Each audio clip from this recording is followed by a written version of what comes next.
नमस्कार, मी रुपाली शिंदे आणि आपलं स्वागत आहे लोकमत ऑक्सिजनमध्ये. जसं आपल्याला माहिती आहे, की आता आपल्याला घराबाहेर पडावं लागत आहे आणि एक गोष्ट आपण आवर्जून घेतो, ते म्हणजे मास्क. आता बऱ्याचदा असं होतं, की काही लोक मास्क विसरतात त्याच्यामुळे मग आपण रुमाल बांधतो किंवा काही महिला वर्ग दुपट्टा बांधतं तोंडाला. तर ते किती सेफ आहे किंवा त्याच गोष्टी जर वापरायच्या असतील, तर त्या कशा पद्धतीने वापराव्यात आणि मास्क एकंदरीत का महत्त्वाचा आहे? या विषयावर आपण चर्चा करणार आहोत डॉक्टर समीर देशपांडे यांच्याशी, जे जनरल फिजिशियन आहेत इन्फिनिटी हॉस्पिटलमध्ये. डॉक्टर, आपलं स्वागत आहे. नमस्कार. Thank you. बरं, मला एक सांगा, की खूपदा आपण पाहिलं आता, की हेल्थ वर्कर्स N95 कंपल्सरी आहेच. पण सामान्य माणसं हे हँकरचीफ वापरतात, रुमाल वापरतात किंवा दुपट्टा वापरतात किंवा साधा कपड्याचा मास्क. ते किती सुरक्षित आहे आणि का? डेफिनेटली. जे अल्टिमेट प्रोटेक्शन आपण जे म्हणतो किंवा हेल्थकेअर वर्कर्सला आपण जे N95 मास्क दिलेले आहे, it means that definitely it is more protective. It will give you one of the best available protection to the healthcare workers. पण याचा अर्थ असा नाही की that is also 100% protective. N95, the 95 stands for की त्याचे जे 300 मायक्रॉनपेक्षा जास्त साईज असलेले पार्टिकल्स आहेत, 95 पार्टिकल्स हे त्याच्या थ्रू पास नाही होणार. 5% of the particles can still pass through it. So 300 मायक्रॉन्सच्या खालचे जे पार्टिकल्स आहेत that can pass through that particular filter or that particular mask. The व्हायरसची साईज जर आपण बघितली, कोविड व्हायरसची पर्टिक्युलरली, हे बेसिकली N95 मास्क आणि अदर मास्क जे होते हे बेसिकली डिझाईन होते पूर्वी डस्ट पार्टिकल्स आणि फ्ल्यू व्हायरसेसच्या अगेन्स्ट प्रोटेक्शन देण्यासाठी. कोविडचं जर बघितलं तर कोविडचे जे व्हायरसेस आहेत त्यांची साईज ऑलमोस्ट 100 to 200 मायक्रॉन्सच्या मध्ये येते. So they can still pass through it. But problem काय असतो की कोविडचे जे व्हायरसेस आहेत ते एकटे कधीच ॲटमॉस्फिअरमध्ये येत नाही. They are always associated with the droplets, and droplets are always more than 300 micron. So you still get maximum protection when you wear N95 mask. Now याच्यात दोन गोष्टी होत्या. सुरुवातीला जेव्हा N95 मास्क लॉन्च झाले त्यावेळेस दोघंही प्रकारचे मास्क होते. एक होतं की नॉन फिल्टर्ड मास्क आणि second one was with the filtered mask, जे की अशा प्रकारचं असतं. So both the mask were there in the market. Still both the mask are there in the market. Difference हाच आहे की याच्यामध्ये फिल्टर म्हणजे basically it's not that it has added with a extra protection. कारण usually these are costlier than the normal mask what we wear. So this extra cost doesn't mean it is one of the best thing available and it will filter out the air completely. No, filter means it is just a respirator which is attached. So हे जे respirator आहे, या respirator मधून आपल्याला हवा श्वास घ्यायला तुम्हाला जी तुमचे एक्सपायर करतात तुम्ही, so you will not breathe in your own CO2 again. आता मी जेव्हा नॉर्मल मास्क घालतो, वेन आय एम एक्झेलिंग, माझा जो CO2 बाहेर निघतोय carbon dioxide, that carbon dioxide मी पुन्हा इनहेल करतो. तो comparatively that will not happen with this mask. So that is an advantage, but and it will be more comfortable when compared to the closed mask. But definitely when it comes with the comfort, when it comes with lesser CO2, it comes with certain disadvantages. The disadvantage is like it is less protective as compared to the non-wall mask. So non-wall च्या comparison ला तो less protection देतो. And definitely some moisture त्याच्याने वाढायला लागतं. Filters mechanism जे असतं ते काही दिवसांनी खराब व्हायला लागतात. And then it becomes a place for bacteria to grow, viruses to get attached, and then still more infections can happen. So that is why less preferred as compared to the non-wall mask. यात काही शंका नाही. But definitely it will be more protective than the cloth mask or a 3-ply mask or a surgical mask ज्याला आपण local याच्यात म्हणतो. म्हणजे आपण पाहिलं, की सामान्य माणसं हे आता कापडी मास्क वापरतात, काही दुपट्टे सुद्धा बांधतात महिला वर्ग. तर ते किती सुरक्षित आहे? See, definitely the best protection is N95 mask. When you are not available with N95 mask, definitely surgical mask.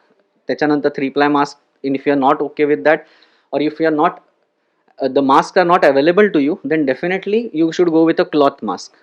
So cloth मास्कमध्ये डेफिनेटली जर तुमच्याकडे काहीच नसेल तर डेफिनेटली दुपट्टे आणि ओढणी हे सुद्धा तुम्हाला प्रोटेक्शन देणार. काहीही नसण्यापेक्षा that is always better. Second thing is like when you are coughing it out, all your droplets are coming out. So at least जे लोक ज्यांना खोकला आहे आणि they are not getting these masks available, even if they are using their cloth mask or handkerchiefs, they will still give the protection. But definitely protection कमी असणार. जसं मी पहिलेच सांगितलं, the particle size are always less.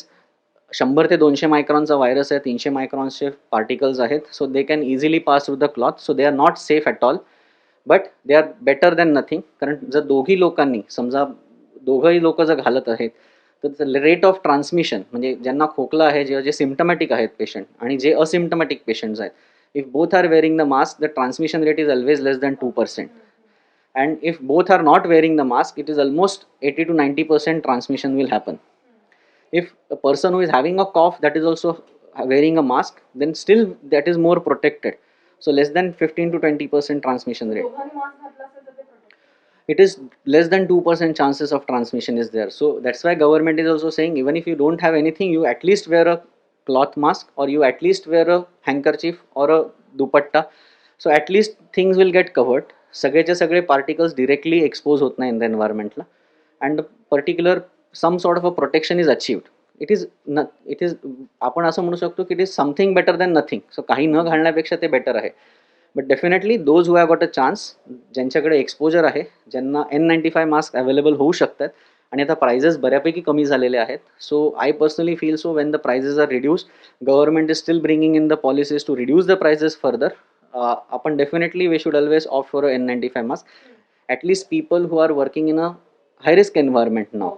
I personally, जसे जे लोक बँकेत काम करतात, जे सब्जी वेंडर्स आहेत, जे भाजीपाला विकतायत, जे फ्रूट वेंडर्स आहेत, जे फळं विकतायत, काही आता टी कॉर्नर्स सुरू झालेले आहेत already, and they have already started working. So tea कॉर्नर्सवरती काम करणारे लोक आहेत. सो वेअर द पॉप्युलेशन बऱ्यापैकी एक्सपोज होते. डीमार्ट सारखे वेंडर्स आहेत की जिथे आपल्याला गर्दी बऱ्यापैकी असते. सो इट्स ऑलवेज बेटर की they over there they should compulsorily use mask. And if those sellers, if the sellers can start wearing a shield, म्हणजे मी एक स्टेप पुढे जाऊन म्हणेल की along with the mask the seller should wear a shield, कारण that seller is sitting over there for 8 to 10 hours. Yes, he is getting exposed to every people who are coming over there. So that seller, and if he gets infected and if he continues to work for 3 to 4 days, that will be a problematic situation for sure, because he can pass on the infection to lot many people. असं तुम्हाला म्हणायचं की एकतर जेव्हा दोन माणसं बोलत असतात किंवा समोरासमोर, तेव्हा मास्क घालणं फार गरजेचं आहे, कारण ट्रान्समिशन हे कमी होण्याचे चान्सेस आहेत. दुसरं म्हणजे शिल्ड घालणं सुद्धा डॉक्टरांचं असं म्हणणं आहे की ते घातलं वर सुद्धा प्रोटेक्शन होऊ शकतं. Come down. काय होत होतं की एप्रिल मे मध्ये आपण म्हणत होतो की फक्त डॉक्टरांसाठीच रिझर्वड आहे, कारण त्यावेळेस दोन गोष्टी होत्या की availability was not there in abundance. Second गोष्ट, कॉस्टिंग्स वर व्हेरी हाय, म्हणजे सगळ्या गोष्टी खूप कॉस्टली होत्या. Now comparatively we can say the availability has increased and the cost have reduced down. So at least the second high risk people who are there and those who can spread, I will say call them a spreaders. So those spreaders जे आहेत ती category, they should always start wearing, because they get exposed to hundreds of people. The sabjiwala who sits over there, if that sabjiwala is suffering from COVID, तो दिवसाला almost 100 लोकांना तरी minimum भेटतो ती भाजी विकताना. So those 100 people, if he is infected, out of that 100, 15 to 20 people he will definitely infect for sure. सो त्यांना माझ्या मते शिल्ड सुद्धा कंपल्सरी असले पाहिजे, and that extra step needs to be taken now, because numbers are again on the rise and people are out on the streets now. आपण आता काय लॉकडाऊनमध्ये नाही आहोत. So to control that number now, that is very important that the sellers, vendors and spreaders should wear shield along with the mask. That is for म्हणजे mask आणि shield घालणं हे तुमच्या अर्थी गरजेचं आहे. पण अजून एक प्रश्न असा आहे की खूप लोक मास्क चुकीचा घालतात, नाकाखाली घालतात, तर ते का धोक्याचं आहे?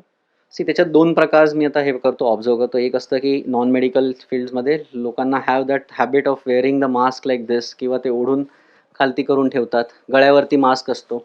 सो ह्या ज्या हॅबिट्स आहेत, these are actually the wrong habits. मी पण आत्ता जे केलं ते चुकीचं होतं डेमो देताना जे दाखवलं ते, but definitely these are the wrong habits. So one thing is for sure, you need to avoid that, because the chances of infections will increase, because your neck which is an open area, कारण तुमचा जो neck आहे तो open area आहे, त्या एरियावरती तो exposed आहे. So त्या एरियावरती व्हायरसेस, ड्रॉपलेट्स येऊन बसणार. तुम्ही जेव्हा मास्क खालती करणार तेव्हा डेफिनेटली तो जो एरिया जो एक्सपोज आहे, तो जो व्हायरसेसने युक्त आहे, मास्क खालती आल्यावरती मास्कचा जो इनर सरफेस असेल that will get contaminated with the virus, आणि हा कंटॅमिनेटेड जो एरिया आहे that will again become a focus of infection when you again wear that mask up. So ह्या ज्या गोष्टी आहेत की हे जे मी वरती करणार त्यावेळेस पुन्हा तो कंटॅमिनेशन तुम्हाला होणार, आणि then you will get infected. So even if you feel that you are protected, you will still get infected. असं. आणि काही लोकांना नाकाच्या खाली पण घालायची सवय असते मास्क. सो सेम म्हणजे लॉजिक तेच आहे की स्वतःच तुम्हाला, तुम्ही जेव्हा नाकाच्या खालती घेणार तेव्हा तुमचं बेसिकली द मुस्टॅच, बियर्ड, ते जे एक्सपोज एरिया आहेत दे गॉट एक्सपोज. त्या गोष्टी ज्या एक्सपोज झालेल्या आहेत त्या एरियाजमधून again a focus of infection comes in, आणि तुमचं इन्फेक्शन व्हायचे चान्सेस खूप वाढतात. सो तुमच्या स्वतःच्या प्रोटेक्शनसाठी तुम्हाला हे हॅबिट बंद करणं गरजेचं आहे. सेकंड हॅबिट असते लोकांना बोटं आणि हात चेहऱ्याला, नाकाला, डोळ्यांमध्ये लावायचे, गळ्याला खाजवायचं, मास्क खालती घेऊन खाजवायचं.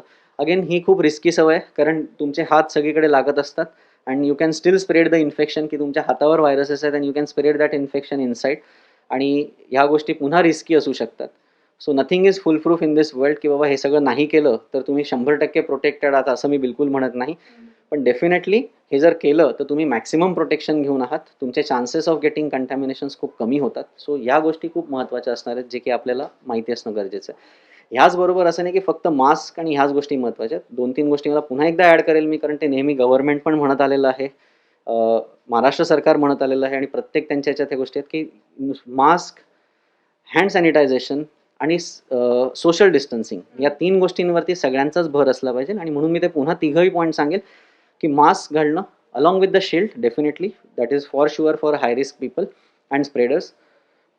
सोशल डिस्टन्सिंग आणि hand sanitization and overall sanitization, that is very important, कारण या तिघही गोष्टींवरती आपला भर असलाच पाहिजे. लॉकडाऊन निघून गेलेलं आहे म्हणून या तिघही गोष्टी आपण विसरायला लागलेलो असं कुठेतरी मला जाणवतं. पण ह्या गोष्टींकडे प्रत्येकाचं लक्ष असलं पाहिजे. आणि म्हणून आज याच्या माध्यमाने मी पुन्हा एकदा ह्या तिघही गोष्टींवरती स्ट्रेस टाकेल, की ह्या तिन्ही गोष्टी आपल्याला विसरून चालणार नाही आणि या तिघही गोष्टी आपल्याला फॉलो करायच्या आहेत at least for next 6 months for sure. Thank you so much doctor, तुम्ही वेळ दिल्याबद्दल. जसं डॉक्टरांनी सांगितलं की फार महत्त्वाच्या गोष्टी आहेत आणि वारंवार सांगत आलेली आहे सरकार, आणि आम्ही सुद्धा काही व्हिडिओज तुमच्यापर्यंत पोहोचवण्याचा प्रयत्न करतोय, की मास्क घालणं फार गरजेचं आहे आणि जी पद्धत आहे तो प्रोटोकॉल फॉलो करणं फार गरजेचं आहे. त्याचबरोबर हँड सॅनिटायझेशन आणि ओव्हरऑल हायजीन जर पाळलं तर कोरोनाचे जे केसेस आता वाढत आहेत ते कुठेतरी कमी होण्याचे चान्सेस आहेत. असेच काही व्हिडिओजसाठी पाहत राहा लोकमत ऑक्सिजन. आणि जर हा व्हिडिओ तुम्हाला आवडला असेल तर यूट्यूबच्या आमच्या लोकमत ऑक्सिजन या यूट्यूब चॅनलला सबस्क्राईब करा आणि फेसबुक पेजला लाईक करा. व्हिडिओ जर्नलिस्ट अनिकेत शिंदेसह रुपाली शिंदे, लोकमत, मुंबई.